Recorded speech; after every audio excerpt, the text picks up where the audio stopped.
Cuando un presidente decide hacer un cambio de gabinete, despedir a sus colaboradores más cercanos, aquellos de su exclusiva confianza, se debe a que hay una mala evaluación acerca de su desempeño, porque hay responsabilidades políticas en relación a sus funciones ministeriales, porque hay una crisis política que obliga a dar al Ejecutivo un nuevo aire, porque se cambiaron las prioridades del gobierno, los objetivos, y se requiere un nuevo elenco.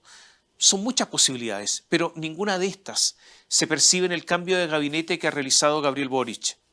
El movimiento de piezas, largamente pedido, solicitado, por otros incluso implorado, se ha convertido en una especie de guatapique, en algo menor, uno de esos esfuerzos no logrados.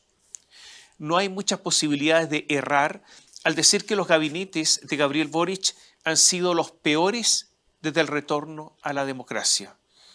No creo equivocarme al decir que nombrar a Isquia Siches, por el solo hecho de haber sido presidenta del Colegio Médico, como la ministra del Interior de un gobierno que quería hacer transformaciones radicales, no fue otra cosa que una decisión populista que salió mal.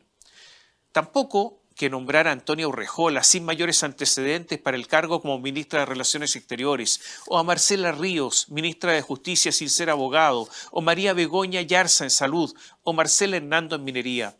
Son solo ejemplos. El asunto partió mal y va a terminar mal.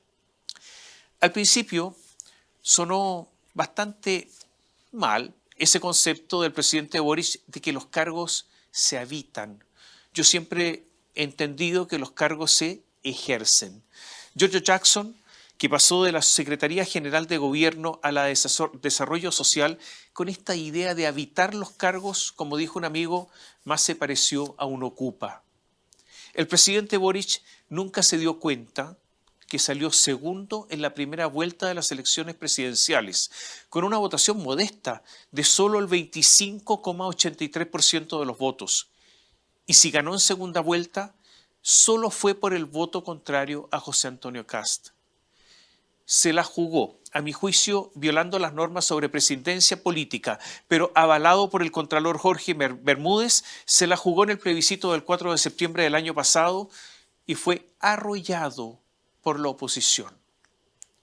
Recordemos que una de las líderes de la campaña fue Carolina Toá, que hoy día ejerce de jefa del gobierno. También ella totalmente derrotada. En una segunda votación, ahora para elegir a los consejeros constitucionales el 7 de mayo pasado, la derecha obtuvo 2/3 de los consejeros. Fue una paliza para el gobierno. Un político sensato, un político con sentido común, un político con percepción de la realidad, habría realizado un profundo cambio de gabinete después del resultado del 4 de septiembre del año pasado. No lo hizo. Entonces le otorgaron al presidente una segunda oportunidad, los dioses, el 7 de mayo, donde sufrió esa derrota impactante y no pasó la prueba. No pasó la prueba. Desde el llamado socialismo democrático, o sea, el PPD y el Partido Socialista le han pedido públicamente que rectifique, que depure su programa de gobierno, que priorice los objetivos, que fije un nuevo rumbo. Nada ocurrió. Ya es un lugar común en sectores del oficialismo de caracterizar al presidente como un hombre testarudo, terco, inflexible, obcecado. Antiguamente se decía un cabezota. O sea, una persona ajena a la voluntad popular. Imagínese usted lo que eso significa para un político. O sea, una persona ajena a la realidad. El entorno del presidente es un entorno chico, un entorno menguado, un entorno además de pensamiento bastante simple, según parece. Carolina Toá, Camila Vallejo, Miguel Crispi y alguien más. Esos son los orejeros de un presidente que algunos días laborales se retira inusualmente temprano a casa, ahí en el barrio Yungay. Todo esto es rarísimo. Un presidente que se va muy, muy temprano a casa. Todo esto ha llevado a una enorme parálisis del gobierno. Incluso algunos dicen que no hay gobierno. El último cambio de gabinete es una demostración de una prueba que acredita que el gobierno está perdido. Porque ese cambio que ha hecho el presidente no soluciona nada e incluso profundiza los problemas. Hace tiempo que no se veía tanta inoperancia política. Desde ya digamos que el comité político del gabinete no cambia, o sea, todo sigue igual. Habrá que preguntarse entonces, ¿quiénes son los que gobiernan? Gobierna una élite que nunca ha tenido alguna necesidad insatisfecha. Gobiernan los hijos de la concertación, o sea, gobiernan los hijos de gente que tuvo poder. Gobierna gente que de la universidad, con una dirigencia estudiantil generosamente financiada por las mismas universidades, pasaron a estar en el grupo de personas de mayores ingresos en el país, directamente. Que además de tener muchos ingresos, tenían autos pagados por todos los chilenos, choferes, teléfonos, benzina, todo eso pagado por todos nosotros.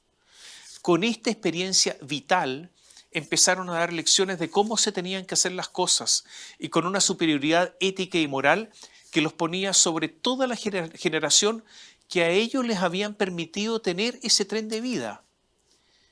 Esto es lo que ha fracasado. Gabriel Boric y su entorno forman parte de una élite que quería reemplazar a otra élite. Esto se ha dado muchas veces en la historia.